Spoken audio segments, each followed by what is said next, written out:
आसीद गिरिवरो राजंस्त्रिकूट इति विस्तृतः क्षीरोदेनावृतः श्री मान्यो जनयुतायुतमुच्छ्रितः। क्षीर सागर में एक त्रिकूट नाम का सुंदर श्रेष्ठ पर्वत था। वह पर्वत 10,000 योजन ऊंचा था।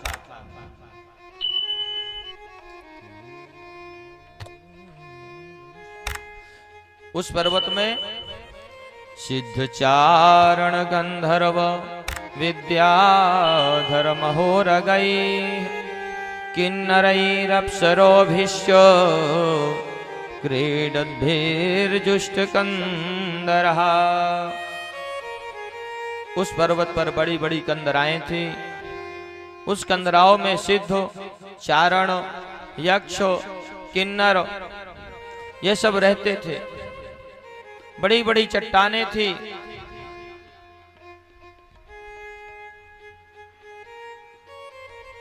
बड़ी बड़ी नदियां, बड़े बड़े सरोवर थे। नदियों में, सरोवरों में बड़ा सुंदर निर्मल जल रहता था। अच्छा, उस त्रिकूट पर्वत की तराई में वरुण देवता का एक बड़ा सुंदर उद्यान था। उसका नाम था ऋतुमान। उसमें समस्त देवांगनाएं क्रीड़ा किया करती थी। एक बार उस घनघोर जंगल में बहुत सारे जीव जंतु रहा करते थे।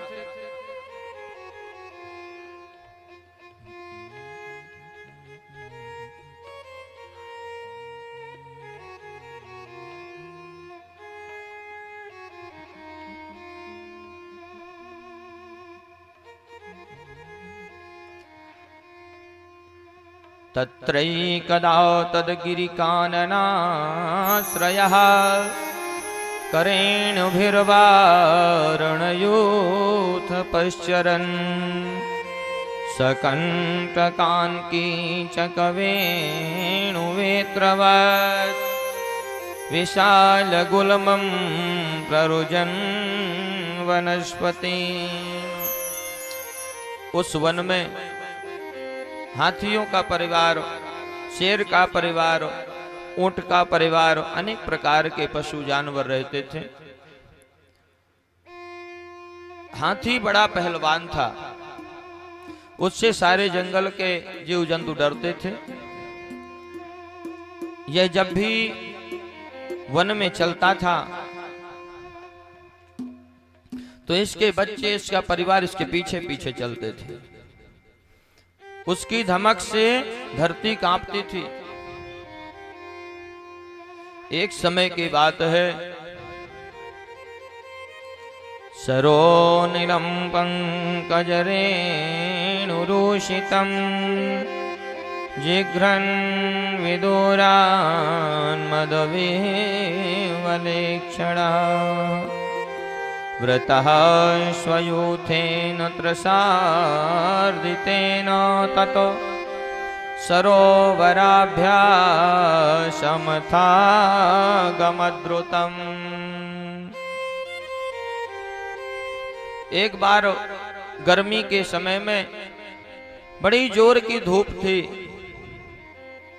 वह वन में जा रहा था। धूप से संतप्त हुआ, व्याकुल हुआ, इसे प्यास लगी।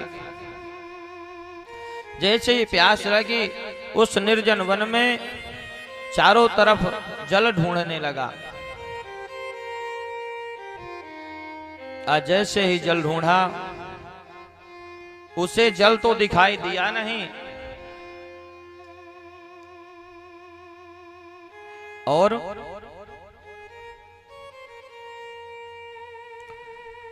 जल को खूब इधर उधर ढूंढा।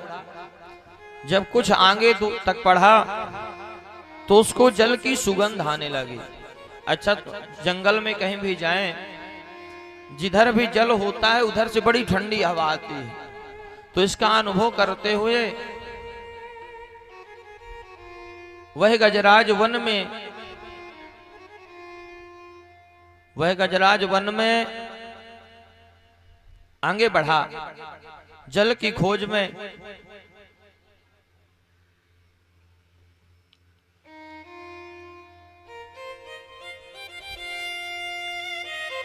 जैसे ही कुछ दूर आगे बढ़ा,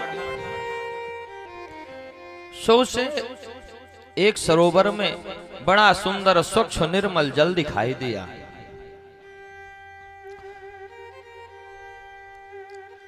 आज वहां पर जाकर के सरोवर में गया, जल पिया, जल पी करके उस सरोवर में प्रवेश कर गया। स्वपुष्करेणो धृत शीकराम्बुभिर निपाययन् स्नपयन् यथाग्रहे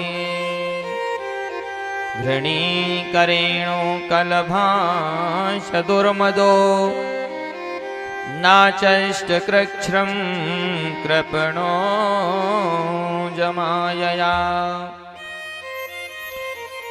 सरोवर में प्रवेश हुआ और वहां जाकर के अपनी सूंड में जल भर भर करके स्नान करने लगा।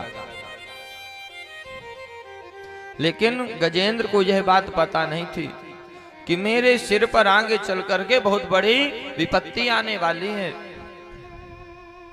आज गजेंद्र तम तत्र कश्चिन्नपुदैव चोदितो ग्राहो बलिया शरणे रुषाग्रही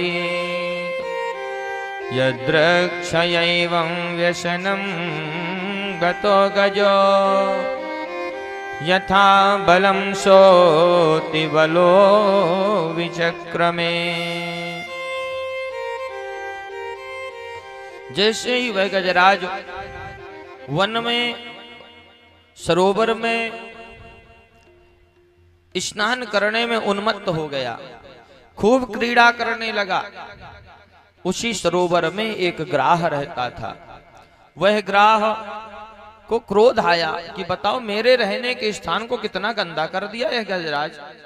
वह ग्राह जल में गया और उस गजराज का पैर पकड़ लिया। आज वह गजराज बड़ा जोर लगाया, बड़ा बल लगाया।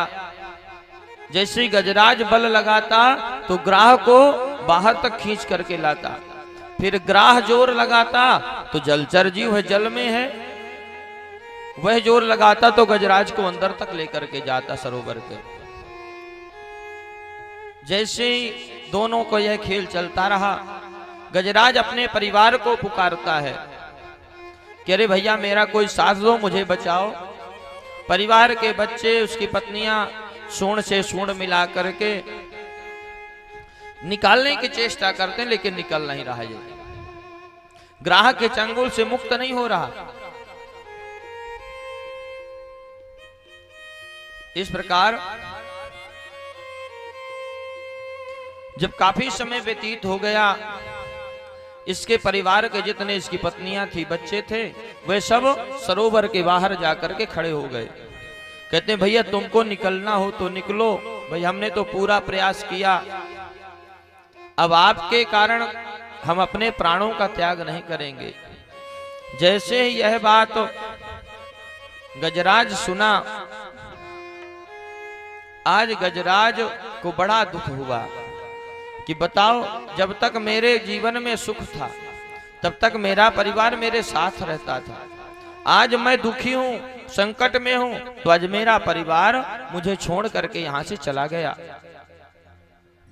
श्री सुखदेव भगवान कहते हैं कि गजराज और ग्राह का युद्ध समा सहस्त्रम व्यगमन महीपते, सहस्त्र यानी 1000 वर्षों तक युद्ध चलता रहा, निर्णय कुछ नहीं हुआ। जब काफी समय व्यतीत हुआ, परिवार वाले साथ छोड़ दिए, ततो गजेन्द्रस्य मनो बलौजसा कालेन दीर्घेण महान भूद्व्ययः विकृष्यमाणस्य जले वसीदतो विपर्ययो भूत सकलं जलौकसः। जब 1000 वर्ष व्यतीत हुए दोनों को लड़ते लड़ते अंत में गजेंद्र का शरीर, गजराज का शरीर शिथिल पड़ गया। अब इसके शरीर में बल नहीं रहा और ना ही इसके मन में उत्साह रहा। उसकी सारी शक्ति क्षीण हो गई और ग्राह बड़े उत्साह के साथ गजराज से युद्ध करता रहा। आज गजराज को यह लगा कि इत्थं गजेन्द्रः सयदाप संकटं प्राणस्य देहि विवशो यद्रक्षया अपारयन्नात्मविमोक्षणे चिरं दध्याविमां बोधिमथाभ्यपद्यत। आज गजेंद्र को यह लगा कि अब मेरे प्राण संकट में हैं। गजेंद्र अपने आप को छुड़ाने में असमर्थ हो गया और अंत में निर्णय लिया कि यह मेरा परिवार सब स्वार्थी है।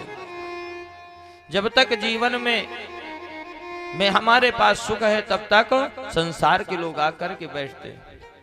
अच्छे कथा तो ग्राह और गजराज की सुना रहे सुखदेव भगवान, लेकिन यह कथा गजराज और गजेंद्र की ही नहीं है, यह कथा हमारी और आपकी भी है। त्रिकूट पर्वत क्या है, गजेंद्र क्या है, संसार क्या है, ग्राह क्या है, सरोवर क्या है। तो ये जो त्रिकूट पर्वत है ये संसार है। ध्यान दीजिए, ये जो त्रिकूट पर्वत की कथा चल रही है यह त्रिकूट पर्वत ही संसार है। इस संसार में एक सरोवर है। सरोवर क्या है? सरोवर है यह शरीर। इस सरोवर में एक गजेंद्र जाता है जल पीने के लिए। तो गजेंद्र कौन है? इस शरीर रूपी सरोवर में जो आत्मा रहती है वह गजेंद्र है। और इस गजेंद्र को प्यास लगती है, सरोवर में जाता है, यानी यह आत्मा इस शरीर में आई। शरीर के माध्यम से हम जल पीने के लिए गए। अब जल में ग्राह रहता है, यानी संसार में हम आ गए। अब इस संसार में ग्राह रहता है। ग्राह कौन है? ग्राह है काल, जो कि हमारा पैर पकड़ता है। तो काल किसे कहते हैं? समय को। जैसे बुढ़ापा समय आता है, सबसे पहले हमारे पैरों में ही दर्द होता है। जब पैरों में दर्द रहने लगता है तब हम मान लेते हैं कि अब हमें बुढ़ापा आ गया है।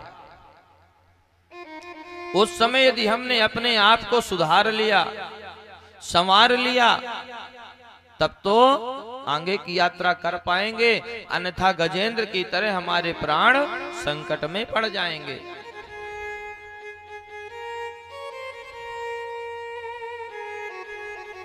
इस प्रकार आज गजेंद्र संकट में है, हम आप भी संकट में रहते हैं। आज गजेंद्र को यह आभास हुआ कि संसार में अपना कोई नहीं है। सुख में आन भले ही मिली बैठत, दुख में को नया वतने। सुख में आन भले मिली बैठत, जब हमारे पास धन दौलत रुपया पैसा रहता, हम सुखी रहते हैं, तब सारे गांव के लोग, सारे संसार के लोग हमारे अपने रहते हैं, खूब ध्यान रखते हैं। लेकिन जैसे हमारे जीवन में संकट आता है, पैसे समाप्त हुए, सो जो हमारे अपने आज तक बने थे वही पराये हो जाते हैं। इस प्रकार से जब संसार में अपना कोई ना हो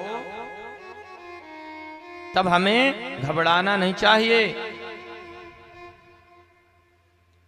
और आज गजराज को यह एहसास हो गया कि संसार में हमारा कोई नहीं है। आज गजराज निराश हो गया। बड़ी सुंदर बात है, अगर कोई आपकी कीमत ना समझे संसार में अगर कोई आपकी कीमत ना समझे तो निराश मत होना। क्यों? क्योंकि कबाड़ के व्यापारी को हीरे की परख नहीं होती। जो कबाड़ खरीदने वाला व्यापारी होता है वह हीरे को नहीं जान पाता। इसी प्रकार से संसार में जो भगवान का चिंतन स्मरण करता है उसको संसारी लोग नहीं जान पाते। किसी ने पूछा इस दुनिया वालों से पूछा कि संसार में आपका कौन है? तब एक संत हंस करके कहते हैं कि अगर हमारा वक्त सही है तो संसार में सब अपने हैं, पर यदि हमारा वक्त बुरा है तो अपने भी पराये हो जाते हैं, अपना कोई नहीं रहता। आज गजराज अपने मन को संसार से हटाया। संसार में हटाने के बाद अपना मन परमात्मा में लगाया। और इधर हम आप अंत समय तक यह सोचते रहते हैं कि हमारे जाने के बाद हमारे परिवार का क्या होगा, हमारे बच्चों का क्या होगा। तो ऐसी चिंता छोड़ देना चाहिए कि हमारे जाने के बाद घर का बच्चों का क्या होगा, ऐसी चिंता छोड़ देना चाहिए। चिंता किसकी करना चाहिए? यहां से जाने के बाद हमारा क्या होगा इसकी चिंता करना चाहिए और इसकी चिंता शुरू कर देना चाहिए। क्योंकि यहां जो आया है उसे एक ना एक दिन जाना पड़ेगा। जिंदगी ये किराए का घर है। जिस दिन मकान मालिक आएगा तो घर को खाली करना पड़ेगा। इसी प्रकार से आज गजेंद्र संसार से अपने मन को हटा लिया, मन को भगवान के चरणों में समर्पित किए। भगवान श्री की स्तुति करता है गजराज। ओम नमो भगवते तस्मै यतएत चिदात्मकं पुरुषायादि बीजाय परेशायाभिधीमहि।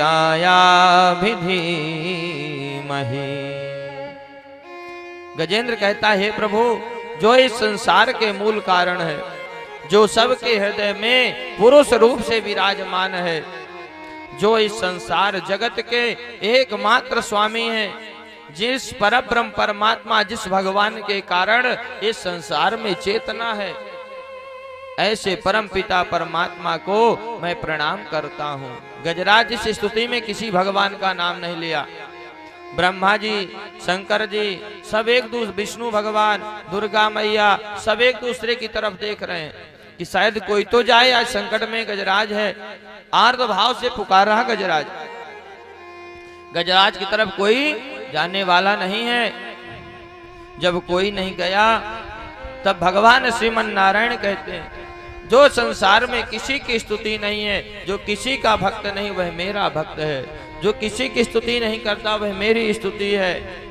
अब जैसे ही इधर से भगवान गरुणारूढ़ होकर के जा रहे थे और उधर गजराज संकट में है और बड़े आर्त भाव से पुकार रहा है, हे प्रभु एक बार आ जाइए, हे प्रभु एक बार मुझे बचा लीजिए।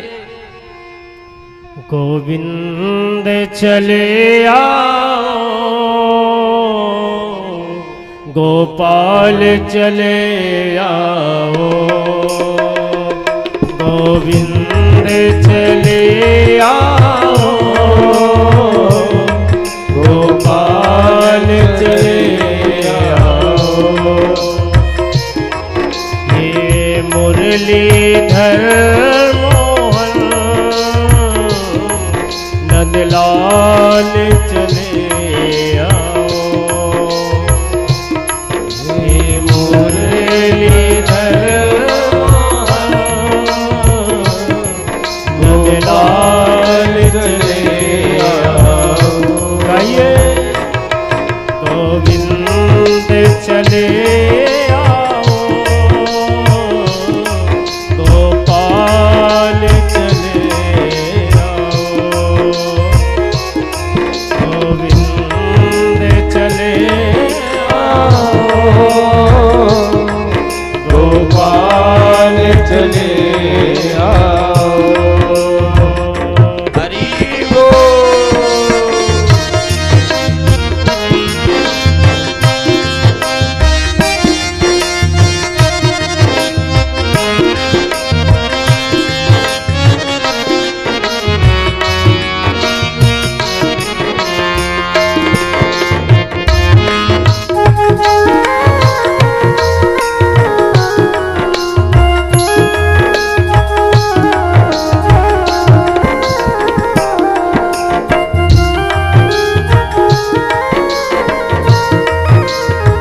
आँखों में बसे हो तुम, धड़कन में धड़कते हो। आँखों में बसे हो तुम, जय हो। धड़कन में बसते हो। आँखों में बसे हो, धड़कन में धड़कते हो। आँखों में बसे हो तुम, धड़कन में धड़कते हो। कुछ ऐसा करो मोहन, सांसों में समा जाओ। कुछ ऐसा करो मोहन, मोहन सांसों में समा जाओ। गोविंद चले आओ, गोपाल चले आओ। चले आओ, गोपाल चले आओ। ये भक्त वत्सल भगवान के ये हो, भाव से ये हो।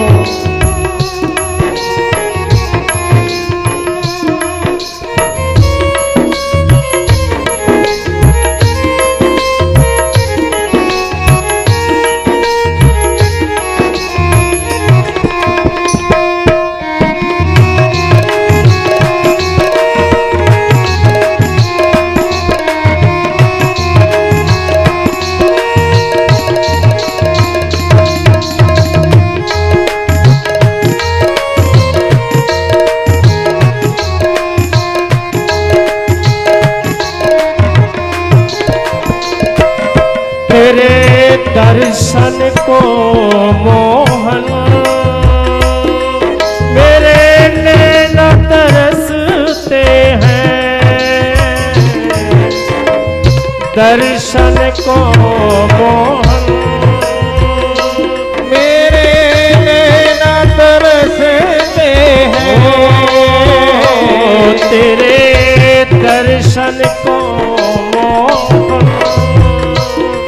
मेरे नैना तरसते हैं।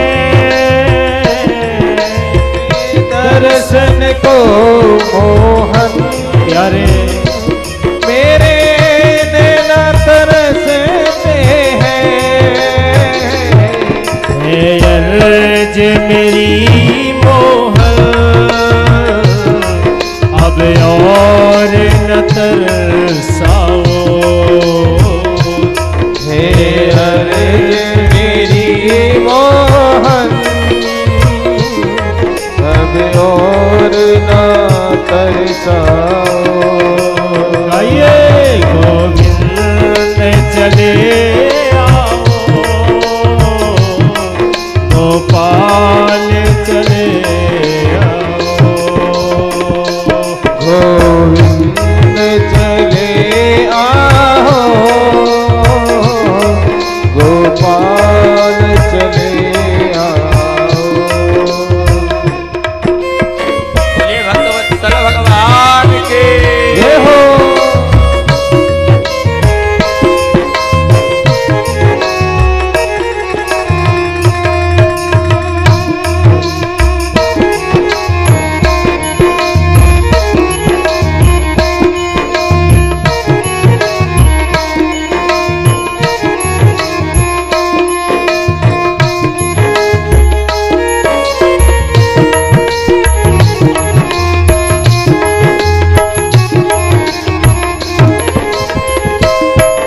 को शर्त जमाने से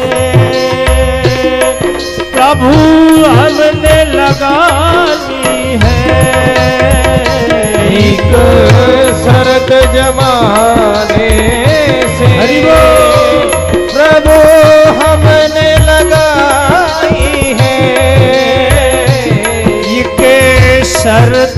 जमाने से प्रभु हमने लगा ली है। एक शर्त जमाने से प्रभु हमने लगाई है। या हमको बुला लो तुम या खुद ही चले आओ। या हमको बुला लो तुम या खुद चले आए। गोविंद चले आओ, गोपाल चले आओ, गोविंद चले आओ, गोपाल चले गोपाल चले, गोपाल चले बोलिए भक्तवत्सल भगवान की। इस प्रकार से आज गजराज बड़े आर्त भाव से जैसे ही भगवान को आते हुए देखता है, भगवान प्रभु को नाम लेकर के पुकारता है, हे प्यारे गोविंद जल्दी चले आओ, हे प्रभु, हे मुरलीधर माधव मुझे संकट से उबारो। सोऽन्तः सरश्रुबलेन गृहीत यार्तो दृष्ट्वा करोत्मतिहरें खौपात चक्रम् उत्क्षिप्य शाम्बुजकरं गिरिमाः कृच्छ्रात् नारायणाखिल गुरो भगवान् नमस्ते। हे प्रभु, आज जब भगवान आए और अब आते हुए भगवान को गजराज कमल पुष्प सरोवर से तोड़ा और पुष्प लेकर के भगवान की स्तुति करता है। हे प्रभु, आपके चरणों पर बारंबार प्रणाम है। हे प्रभु, आप मुझे संकट से उबारिए।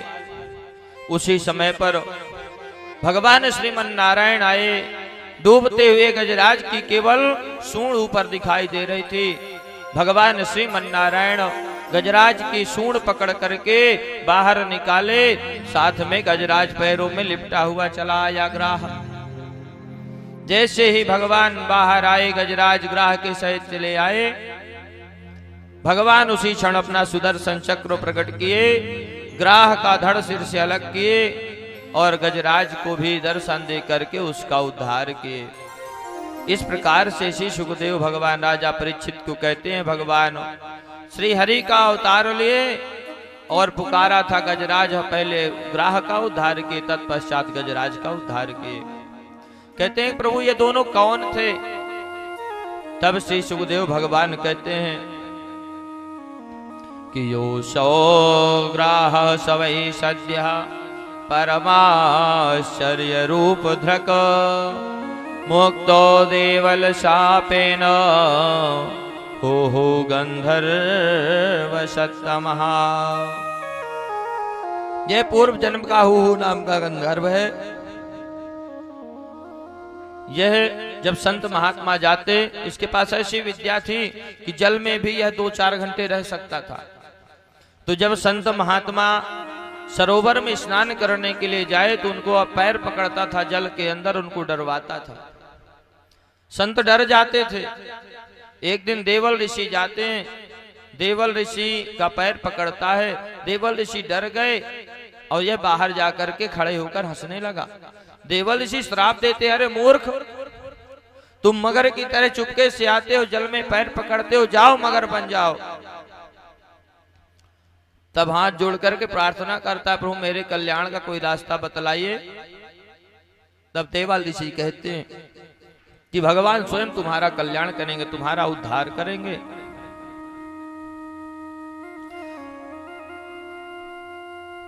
और यह जो गजराज है सवै पूर्वमभूद राजा पांड्यो द्रविण सत्तमः इंद्रद्युम्नेति ख्यातो विष्णुव्रतो परायणः। यह गजराज पूर्व जन्म का इंद्रद्युम्न नाम का राजा था। यह एक बार एक हाथी पर सवार होकर के प्रजा को मैं घूम रहा था। अगस्त ऋषि अपनी मंडली के साथ आए और यह उनको प्रणाम नहीं किया। अगस्त मुनि क्रोधित होकर के श्राप दे दिए, अरे मूर्ख, तुझे राजा का पद क्या मिल गया, तू संतों का अपमान करता है। जाओ हाथी की तरह सिर उठा करके चलते हो जाओ, गजराज बन जाओ। हाथ जोड़ करके प्रार्थना करता, मेरा कल्याण कैसे होगा। तब कहते हैं कि हाथी तो बनोगे लेकिन फिर भी भगवत स्मरण बना रहेगा तुम्हें और तुम्हारा कल्याण होगा भगवान का दर्शन करके। इस प्रकार से श्री सुखदेव भगवान राजा परीक्षित को यह गजग्राह की कथा श्रवण कराए।